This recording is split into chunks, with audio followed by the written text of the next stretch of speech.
right, everyone. So I think we're about ready to get started, and we are recording this evening. Hey, your camera, there you go. So good evening, ladies and gentlemen. I don't even know if we use that term anymore. Good evening, y'all. I guess that's a little more appropriate. How are you all doing this evening? You can't answer, so I'm going to assume everybody is fun, fabulous, staying indoors and taking care of themselves, as we all need to do. Welcome to Fascinating Futurisms. This is our third show, I believe, in a series that we started through WordCraft Circle of Native Writers and Storytellers to explore Indigenous futurisms from some of the finest Indigenous futurists on Turtle Island. We're so glad to have you here. We want to give a big shout out and thank you to the New Mexico Humanities Council and the National Endowment for the Humanities for their funding of this program. It allowed us to get started, and we hope to continue to have many more of these. So a big thank you to them for their help. Please be aware that any of the viewpoints that are stated here and any of the folks that we're talking about does not reflect directly to the New Mexico Humanities Council or the National Endowment for the Humanities. There's our little disclaimer. It's also online. So we're really glad to have our guest here tonight. I got to be a guest for her. So she's returning the favor. In a digital capacity. I feel like that was one of the last things that I got to see like humans, because I think it was like February, if I recall, right? Yeah. When we saw each other. And subsequently, she has left the fair land of enchantment to, I assume, return home, which is wonderful.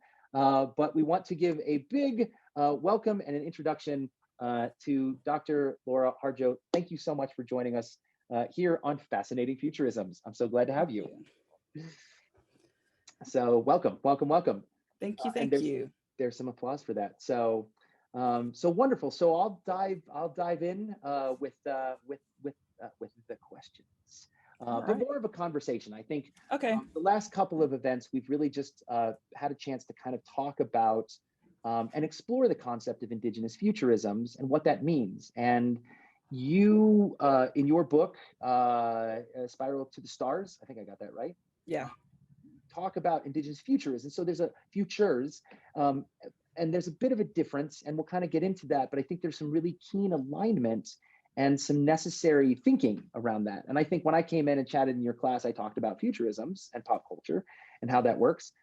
So I'll just kind of jump right in and say, so what is your definition of Indigenous futurisms / Indigenous futures?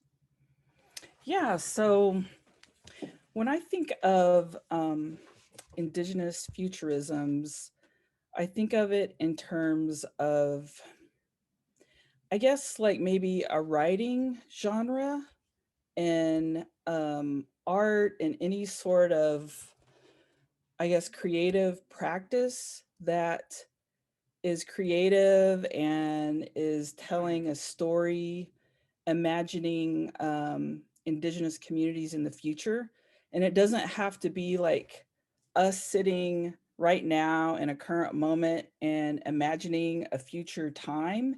It can actually be like maybe the way that our relatives thought about us and prayed for us long before we were ever born or even ever thought of. Like that was maybe an idea of futurisms, but actually futurity too.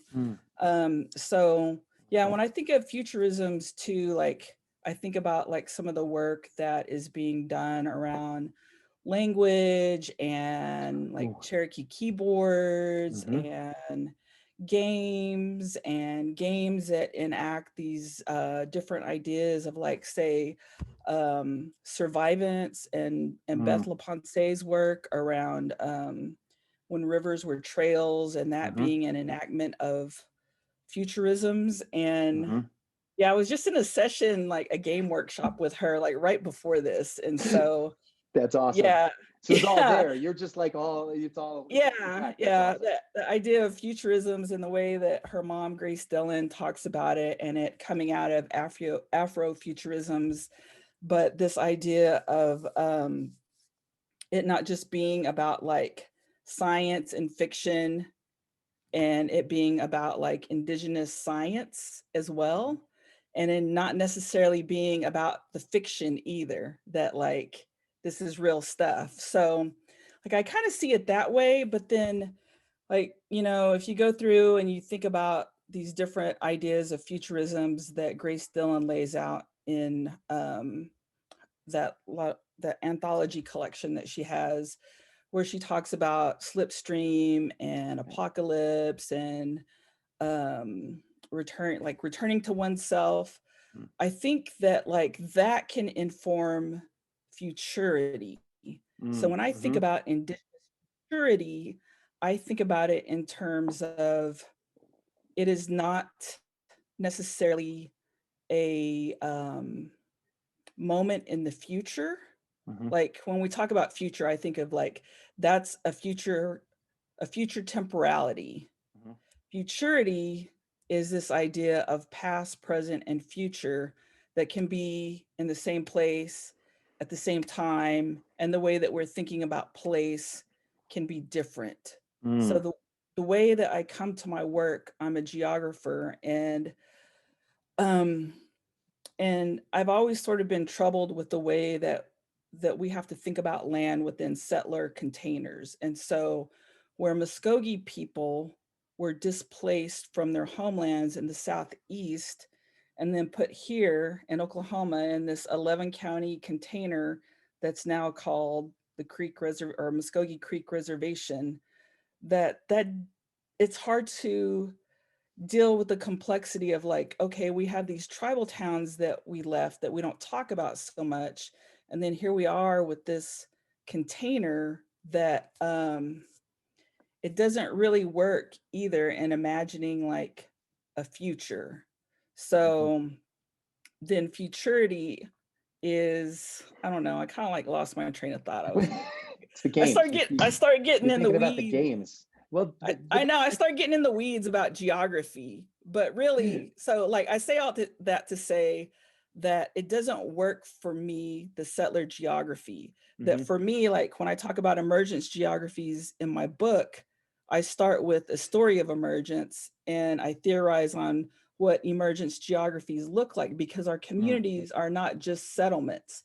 They're virtual geographies, they're metaphysical geographies, they're ephemeral geographies. So in order to design a future or Mm-hmm. futures or think about futurity, then I have to think about these different geographies that sort of surface that aren't on like Western, they're not on the Western radar of community. So yeah, Right. that's kind of like how I kind of like think through futurism and futurity. That's great. That's I think that's a perfect way to get started. I'm going to take a step back first Okay. for those that don't know you. I jumped right in. I was so excited to talk about you, but would love to hear a little bit more of your background and how you got to this, you know, to your current place, but into geography and talking about futures. So tell us how you give us your origin story, Superman spiraling to get there you go. Yeah, the origin story. Yeah. How'd you get here? I sort of talk about my origin story too in the introduction of my book, but really just sitting with my family all the time and just being with them all the time, like my mom and dad. You know, I didn't know that what they did was community organizing work until I got to USC and I learned that that's called community organizing, you know? And so did a lot of community organizing as I was growing up. And so I was in a lot of meetings and not in a lot of meetings, outside running around or standing there eavesdropping while like folks are smoking cigarettes and talking about like community business and stuff. So kind of kind of always having this sort of idea of being centered on community and caring about community, and kind of the way that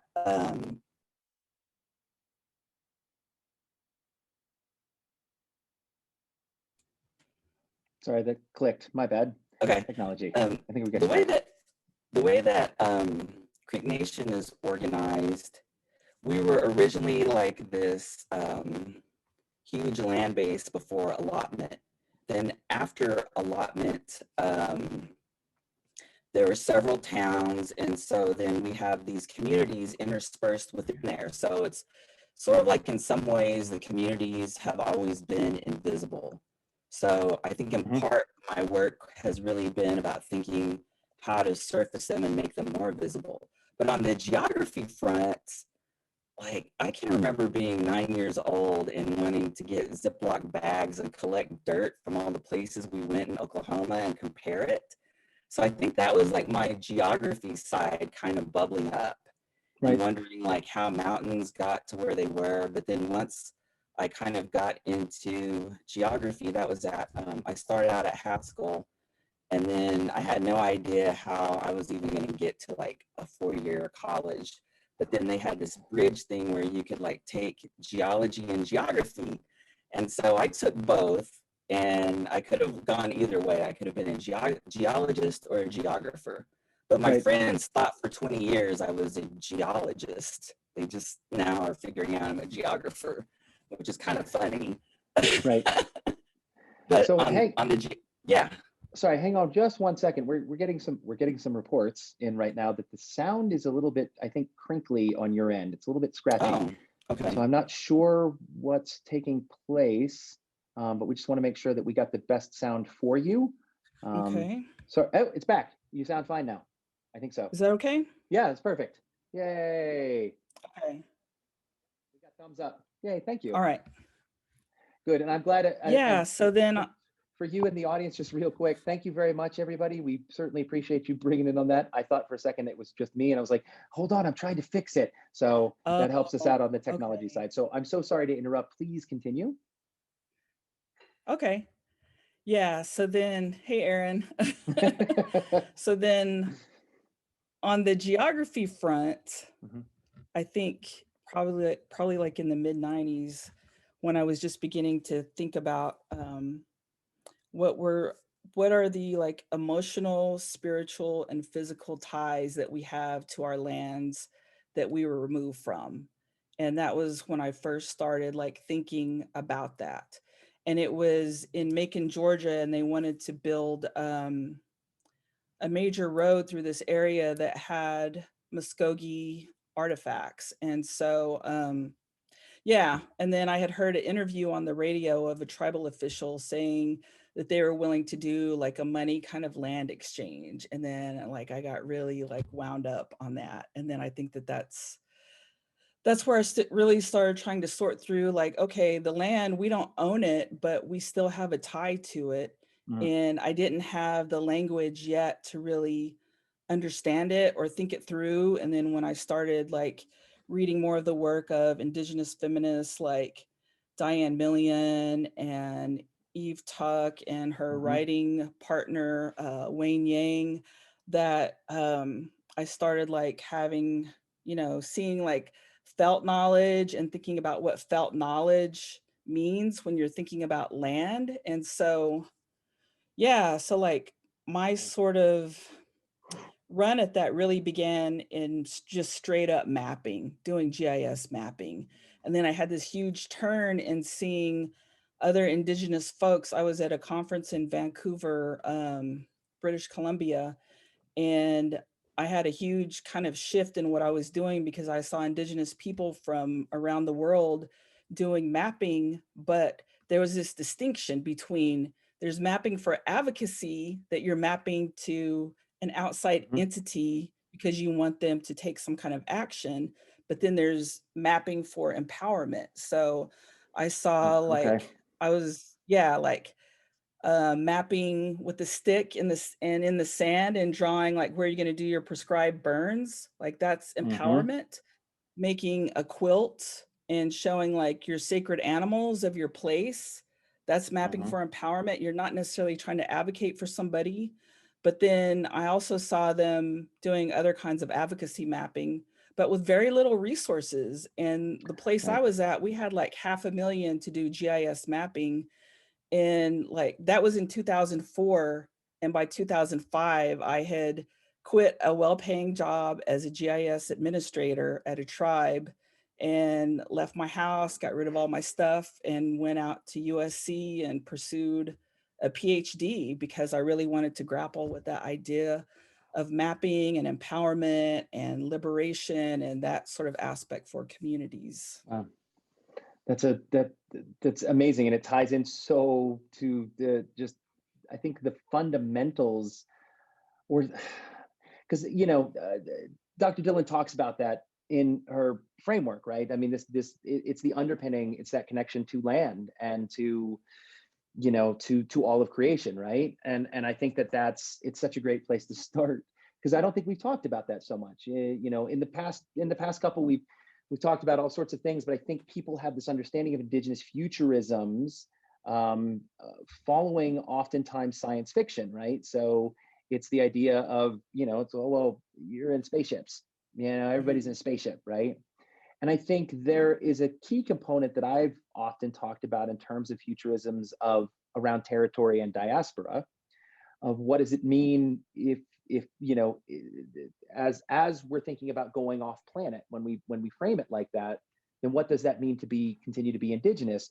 Well, we put that same kind of framework to the forced migrations, right? We can put that same kind of framework into a lot of these spaces around these geographical spaces. And so I think there's a really fundamental piece that I think people often overlook when we talk about indigenous futurisms, the isms part, rather than futures or futurity, which I really appreciate you bringing both of those at least the futurity concept into this space.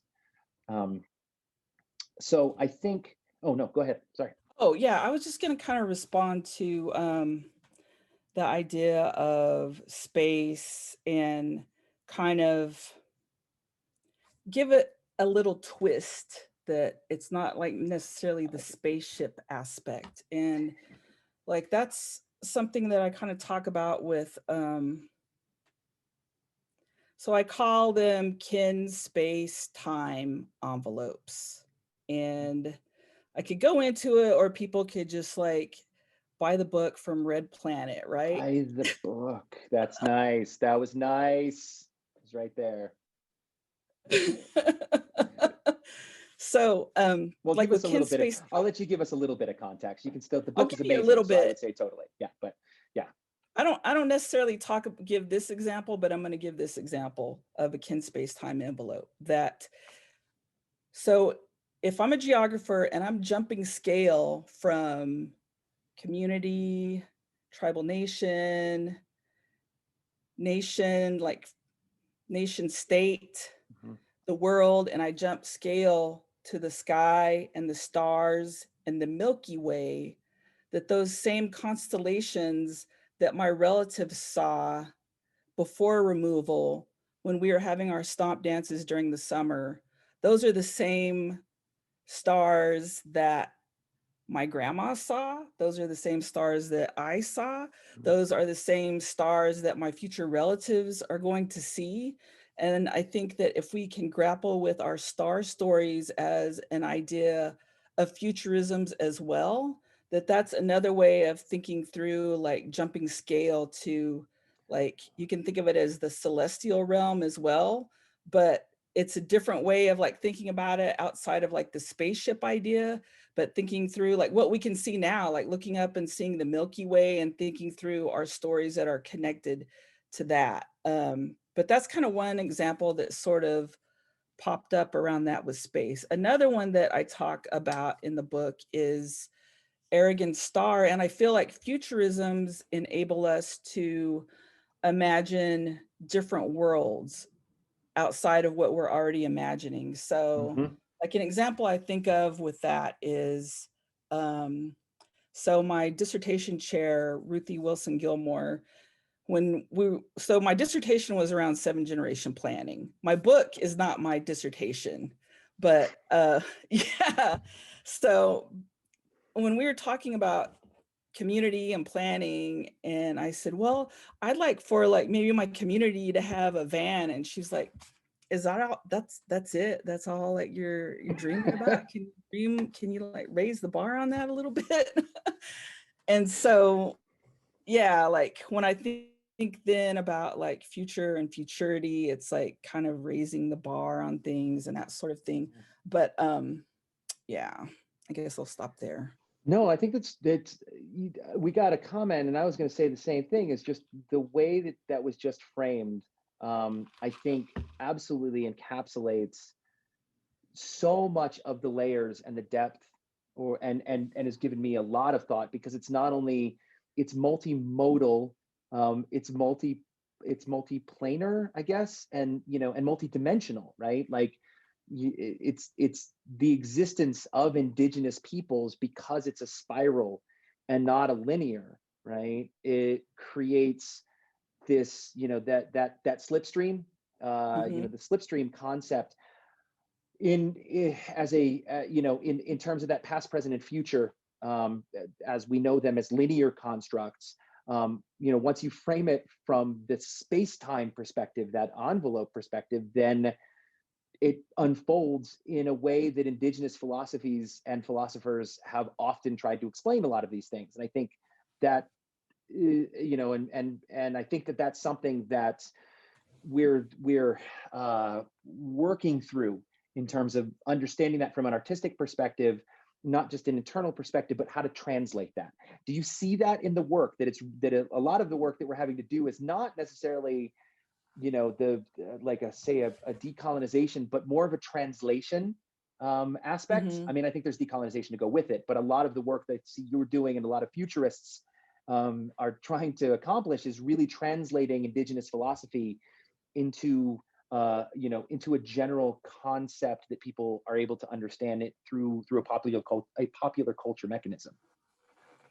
I feel like the work that I'm trying to do is um, take everyday life, because Muskogee people and indigenous people are always thought of in the past. They're never thought of as in the now.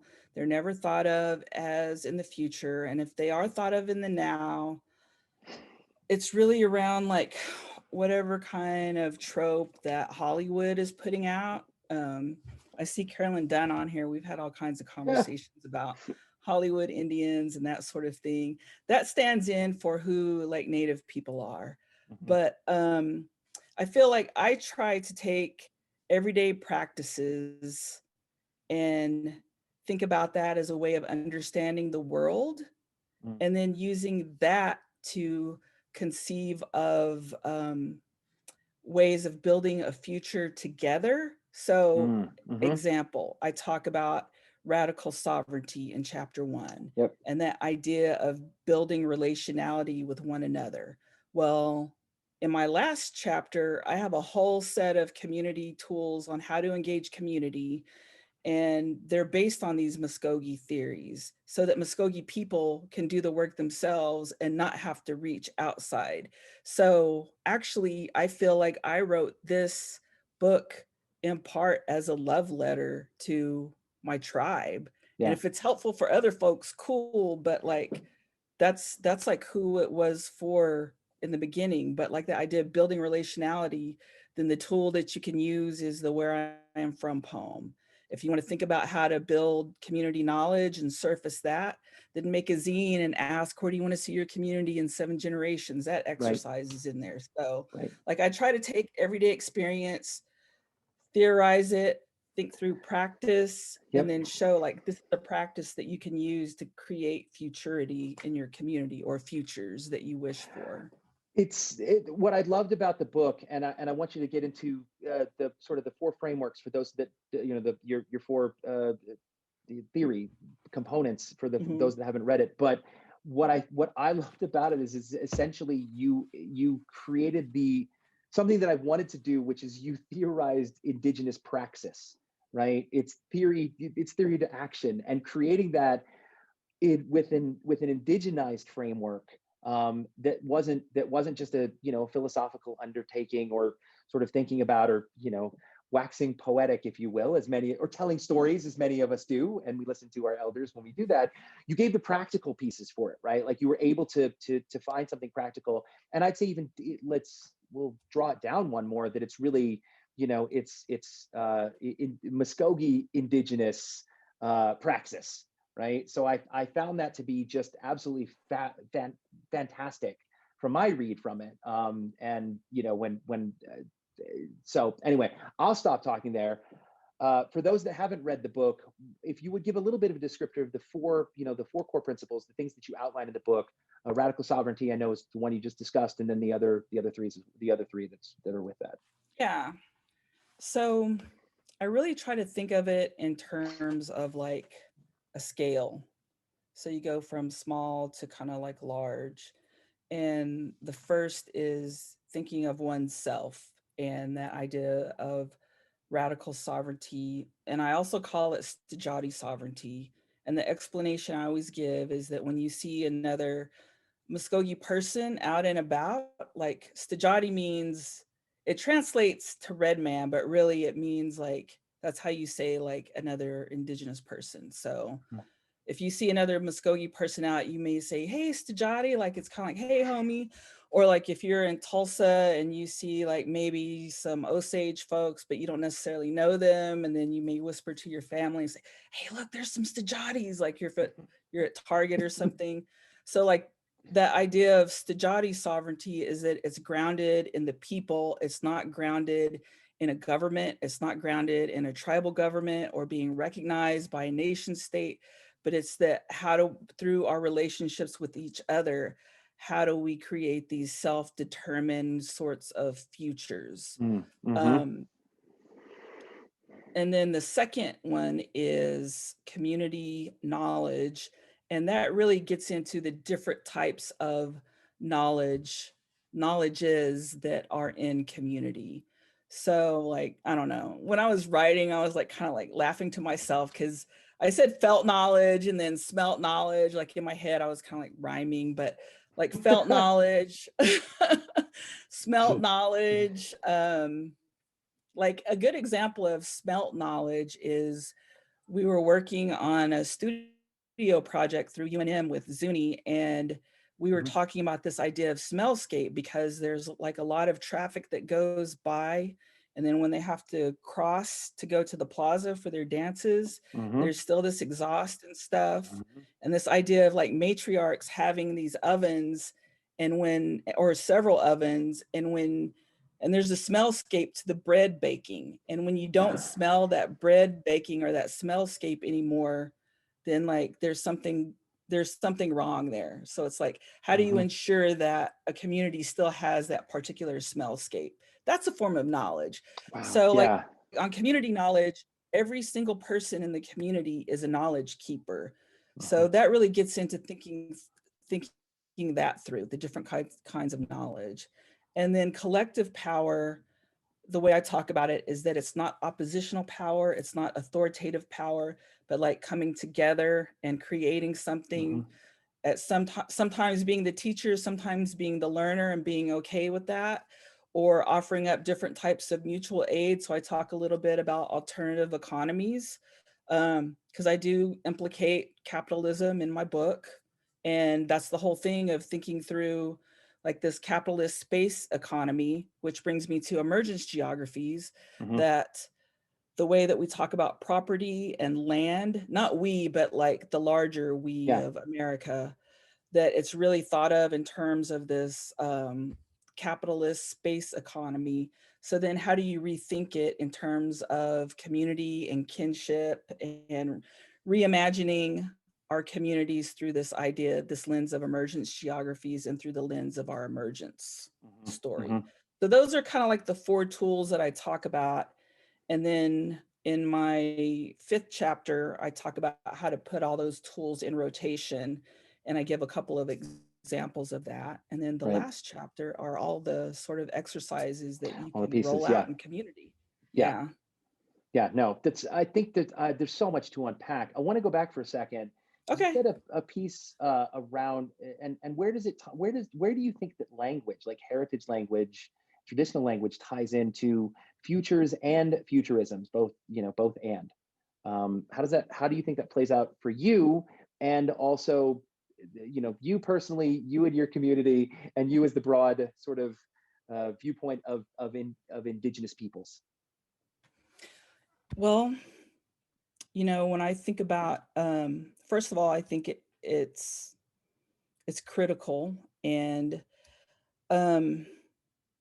in my first chapter, I talk about this idea of Anogechka, which translates to love and compassion and caring for one another. And this idea then of like, how do we take these concepts that we've always practiced and continue calling them by name and not putting like this sort of like English language name on these Mm. important practices? And Mhm. how to, that to me, that's a form of futurity and futurism, to pull them in, to keep pulling them into the future and calling them by name. And like, I know, you know, in my community, they say that when you pray and you pray in your language, like that's the language that, you know, Hisaganamasi, or like maker of breath, that's the language that Hisaganamasi hears clearly. So that idea of like being able to speak the language, like that's the language that the plants and animals knew us with. So it's Mhm. like that idea of like if you're writing futurisms, and I think about that first story in Dylan's book where like, is it the horses? The horses are talking Yeah. when nobody, yeah, when nobody's around. Mhm. Like, yeah, like thinking that through and like, I don't know, maybe storytelling Mhm. and having conversations with the animals in your like native language. Right. But in general, yeah, I think it's absolutely important like to do all that we can to make sure that these languages are getting enlivened. Right. Right. And I think there's a strong piece to that in terms of around around the work of revitalization that are integral to these futurisms, right? Um, I want to ask another question about that, going back to that concept of territory and diaspora, and Mhm. how does that, how do you feel that plays out in a future, and especially in a future where we're going to see a lot of people that are migrating, right? I mean, we're seeing a lot of because climate change is pushing folks in multiple directions. We're seeing a lot of these population shifts. How does that begin to play out in a concept of indigeneity within a futures, and how we're adapting to that as well as indigenous peoples currently? Yeah. So I think one of the ways that I come to that and thinking about it is, and sort of being more limber at, is thinking about being indigenous in the city. And so Hmm. kind of what does that mean? You know, you have people coming into one area, maybe they're different nations, and thinking that through.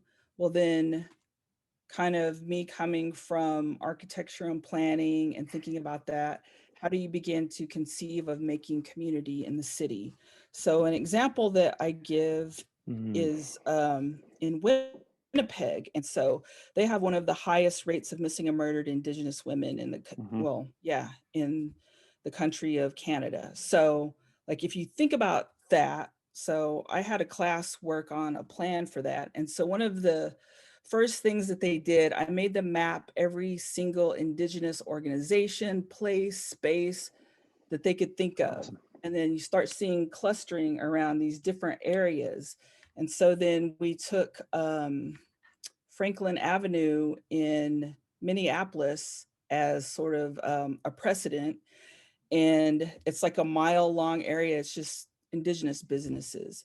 So Hmm. how do you kind of take that same sort of cultural corridor and make it a safe space in the city of Winnipeg and a place of belonging? I guess you could call it placemaking too. Yeah. So like maybe Yeah. around placemaking where people feel safe, but like there's that angle, but then there's like this like informal community angle too, of like where women didn't feel safe or they weren't safe getting into ground transportation in Winnipeg. Hmm. So Indigenous folks organized their own ground transportation. So like those moments like that's sort of the way that I see community caretaking and kinship in the city for Indigenous people, that they're doing it. And like that's one aspect but then like thinking through housing too. How do you start thinking through design? Like these are some conversations I've had with colleagues. How do you think through designing a home that can be sort of um, bigger, smaller? Here's a bigger room, smaller room. Grandma's here. We need to block this area off, and like maybe moving panels and stuff like that to create bigger rooms, smaller spaces, etc. Other designs that I've seen that are tied in with like value sets and value systems are like maybe having grandma on the first floor and like the younger generations on the top floor in the center of the house, almost sort of like a courtyard. Maybe that's a place where there's a fire and you can do what you need to, Mm, whether it's like mm-hmm. prayer or a sweat lodge, and not have folks' eyes on you, like your neighbor's eyes on you. But like there are ways maybe to think through design that enact the values that we carry with us. So like that's a little bit on that.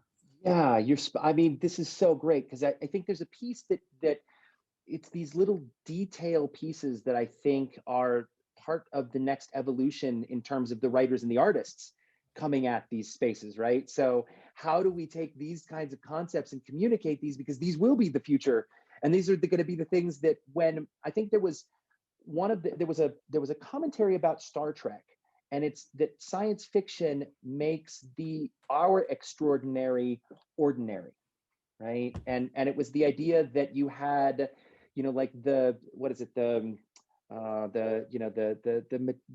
materializer. God, my Star Trek, I've been talking all day. It's out the window right now.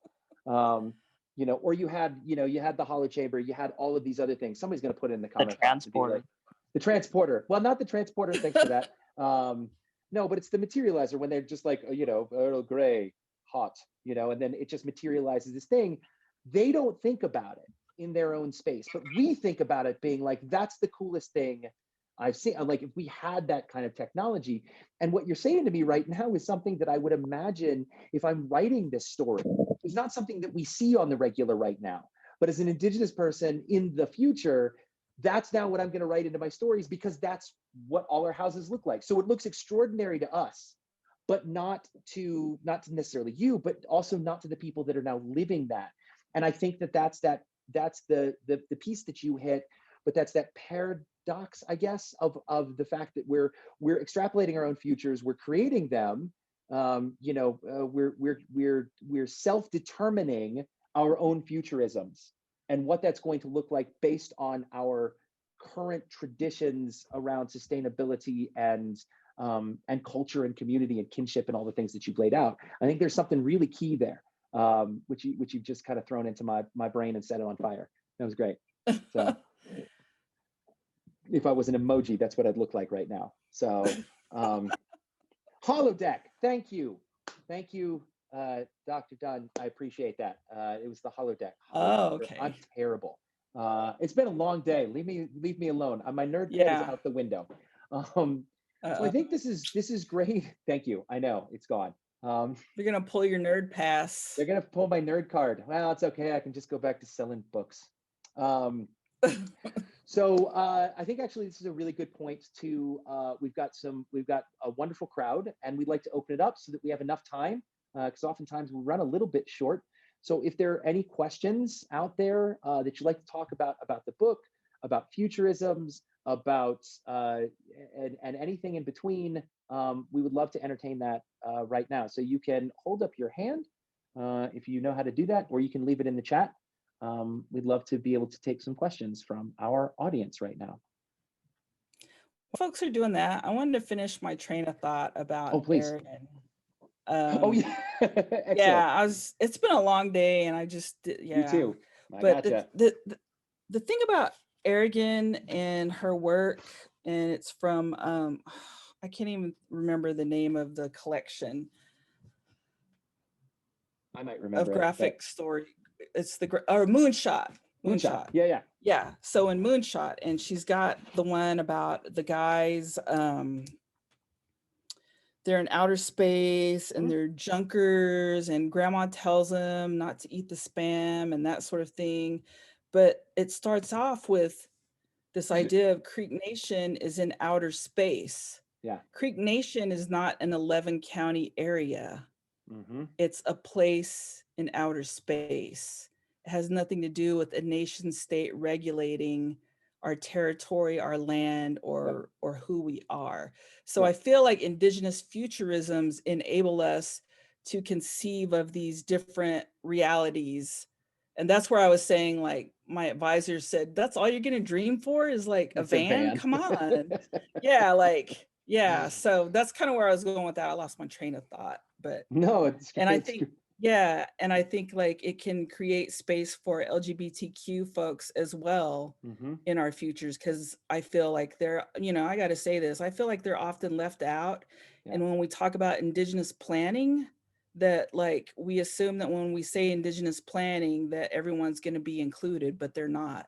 And I Mm, feel like LGBTQ folks are often left out.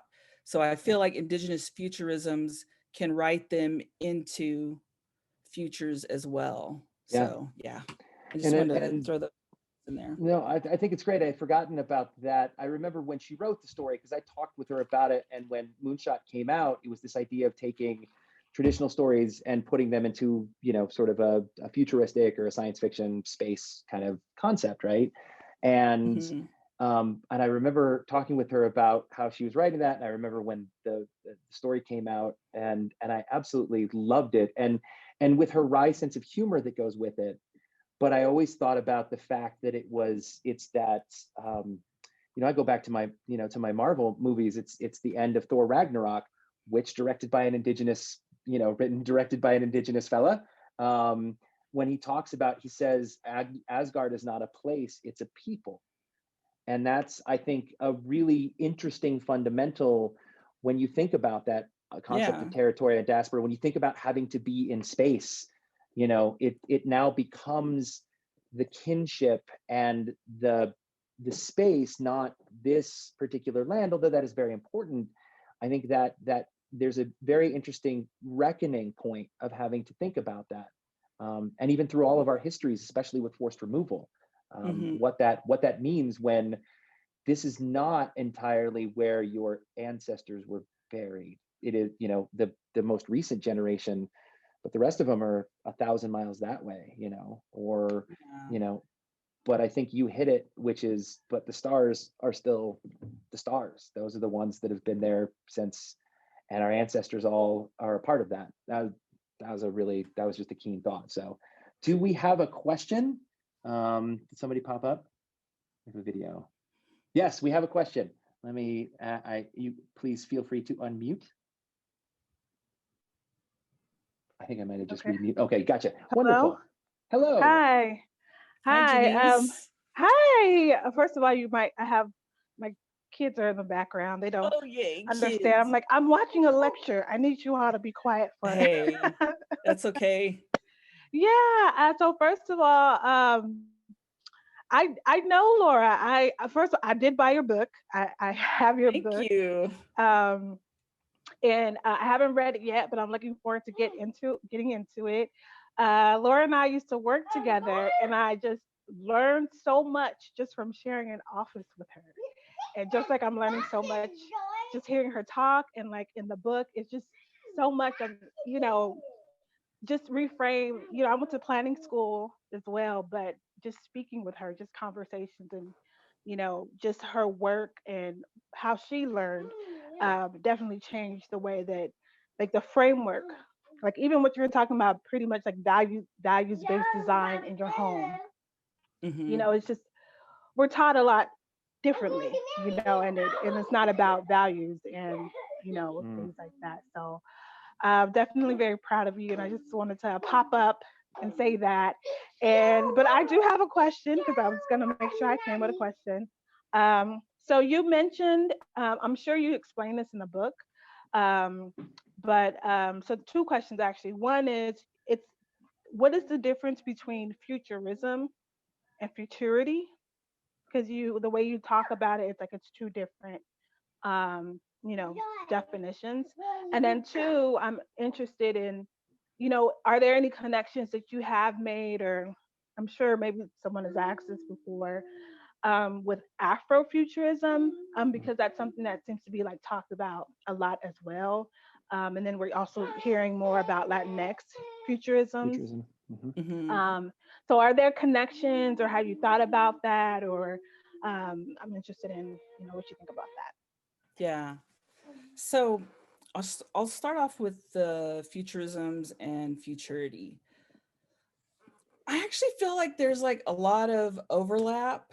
And so I say futurity and I ground it in thinking through past, present, and future. So like my dissertation was around 7 generation planning, but with 7 generation planning, it's like thinking about 150 years into the future. And so what I found was that my it was really hard for my community to sit and think 150 years into the future, because I did a survey with them and they're like, I don't know, I guess we'll be all right.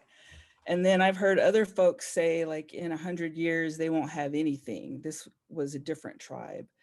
So around futurity, I felt like the word future and the idea of future wasn't a robust enough term for thinking through like the values and the teachings of our relatives that came before us, how we're conceiving of futures right now, or like building a future. But like when I think of futurity, okay, so it's like there are unactivated possibilities that our relatives never got to see played out.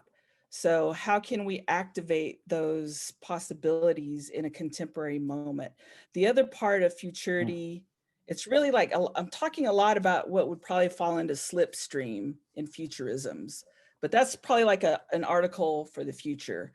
But So to speak. so in thinking about, yeah, and in thinking about that, then of like, okay, unactivated possibilities. Now in planning, they always want us to sit and like plan with people. Our communities, Black, Indigenous, people of color communities, BIPOC communities, they are sick of like being called together. We're gonna like tell you everything, and then you're going to take it off somewhere and we never hear from you again, or you take it off and then it's like, oh well, this might happen in 10 years, 20 years, the next generation. And it's like people don't want to like have all their knowledge and their spirit extracted from them and then nothing happened and get told not yet. So then there's an aspect of futurity. How do we live out the future that we want right now? So I think that being intentional, being deliberative about that that maybe we don't necessarily do that a lot of times in community. Like we just kind of like let stuff happen to us sometimes if we're not organized. But how can we organize and create what we want right now in this moment?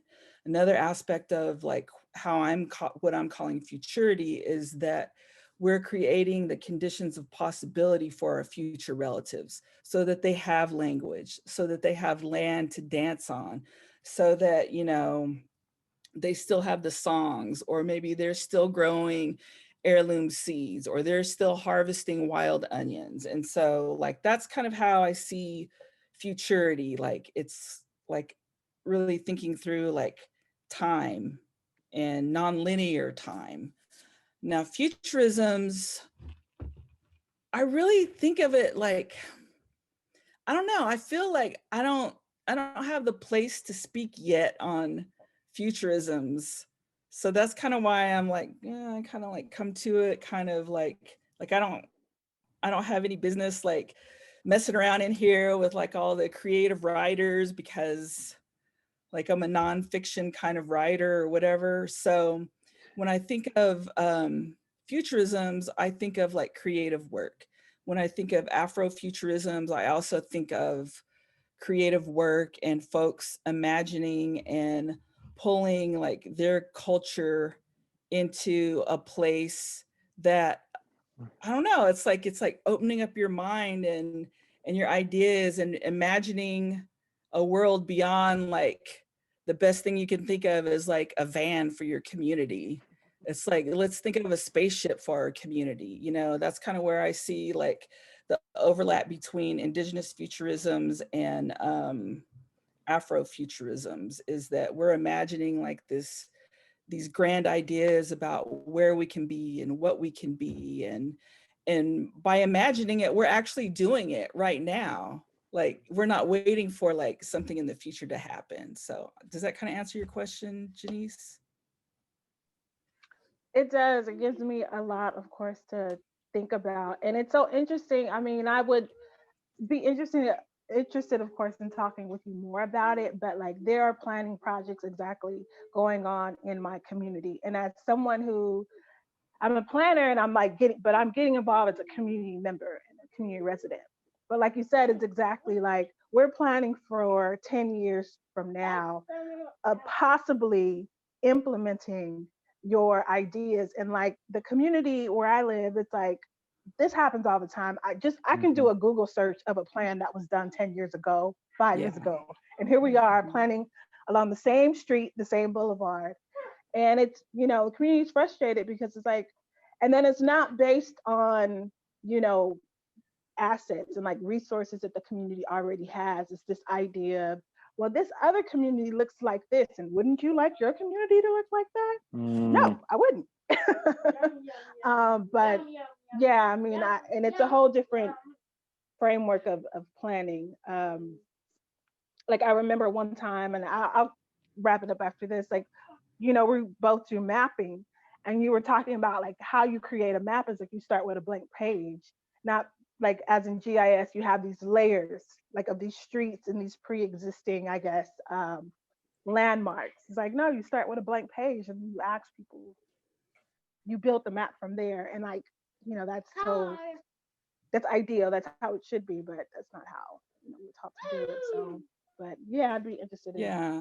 I think, I don't really know like the dynamics of what's going on in your community, but I think a key point that I talk about in the book is I talk about refusing the politics of recognition, that you're trying to appeal to an outside entity to either recognize you or a grievance claim or resources, but how do you look within your community to create what you need, like through mutual aid? I mean, we're already doing it. We just don't call it mutual aid.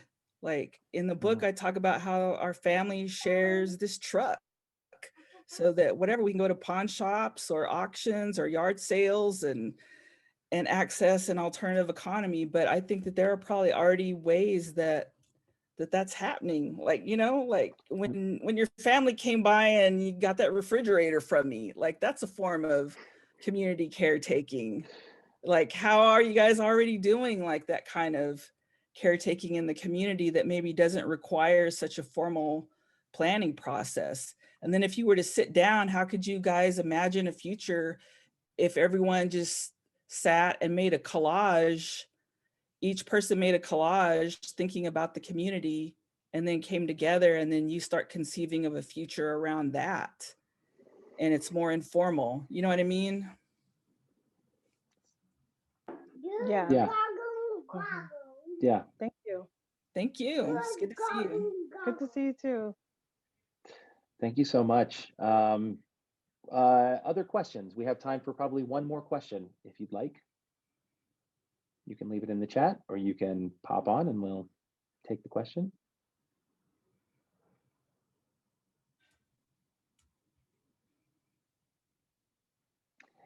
Oh, we have one. Can you talk a little bit more about the connection or relationship between capital/wealth, and the concept of futurity?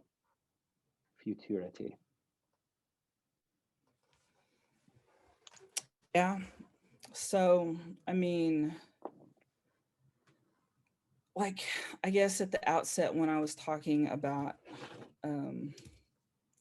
land, I'm sorry, I didn't mean to be out. Yeah, I just like, what?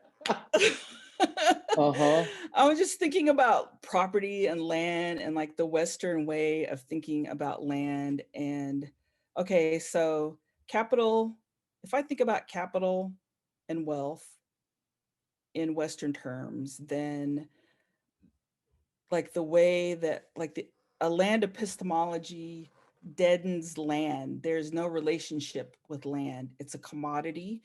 And in planning, you plan for it, you use it to its highest and best value within a capitalist system. And once it is, there's no value left in it, then you dispose of it through selling it or whatever. There's no idea of inheritance of it.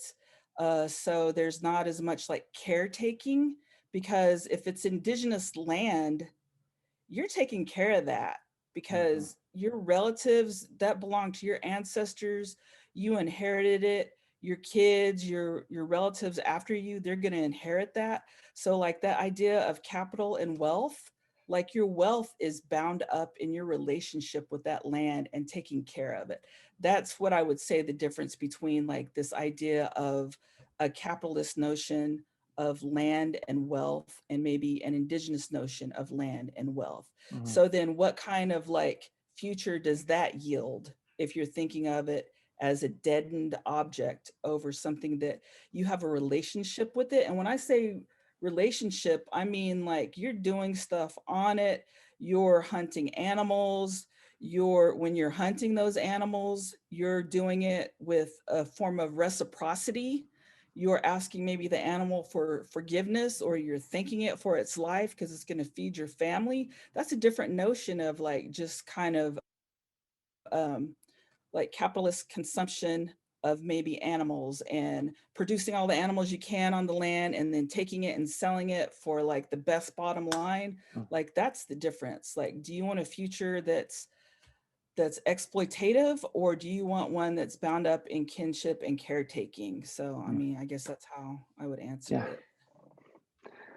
I think that is the most stunning way. It's emojis everywhere. That is fantastic. I'm going to heap praise upon you. We've come to a really good end, and I will just say that the best part about being able to do this work is to be able to interact with such ferocious intellectualism and indigenous scholarship. And I think you absolutely embody that. I will say that your book for me is the book that I had been looking for all during my PhD work, because I talked a lot about land and school stuff, and I basically taught myself geography because I'm trying to be able to explain indigenous theories. And lo and behold, your book comes out, and I was like, this is the book I've been, oh, thank you. And I was just so grateful that it came out. I appreciate that. Because it was, I mean, it's literally the book that I was just like, man, this is a book I wish it had been earlier, but this is what I had been hoping for. So your scholarship is absolutely incredible. I think there are so many fundamentals that you've laid in terms of the framework and your conversation and your theoretical frameworks in your book and in your scholarship that I think are going to be, and that are articulated, that are going to be so radically influential in terms of the art and the music and the writing and all of the sort of fiction side, or the speculative side, if you will. So I just want to give you a huge thank you for coming on, chatting with me for a little bit. I hope that we get to see each other again in the future. You're always welcome. Everyone, you can pick up Spiral to the Stars at Red Planet Books and Comics, or your local bookstore if you're not here in Albuquerque. Please check. You can order from us, or patron the local folks. As we say, hashtag buy something else, hashtag buy indigenous. We want you to go make sure that we have folks like Dr. Harjo can continue to do her incredible work. That only comes from your support. It also comes from the generous support of our wonderful partners in this, the New Mexico Humanities Council and the National Endowment for the Humanities. We want to thank you all again for your support. For those of you that are joining us again, we're taking a break for a couple of weeks, but we'll be back at the beginning of December with Elizabeth LaPonce talking about futurisms in games. Yay. So she will be on to join us, and then we'll be wrapping up season 1 of this series with conversations with myself and a roundtable of incredible Native artists and futurists, as we have ourselves one last little panel coming in December. So you can check out all of that information at www.wordcraftcircle.org. You can also check us out on our Facebook page or our Twitter feed, where we have all of our upcoming events. We hope to see you again soon, everyone. Thank you so much, Dr. Harjo, for joining me tonight. It was so wonderful, and Thank I hope you. we get to do this again very soon. Yes, thank you so much. Appreciate Absolutely. it. Stay safe, everybody. Mask up, and we'll see you on the flip side. Take care. All right. Thanks.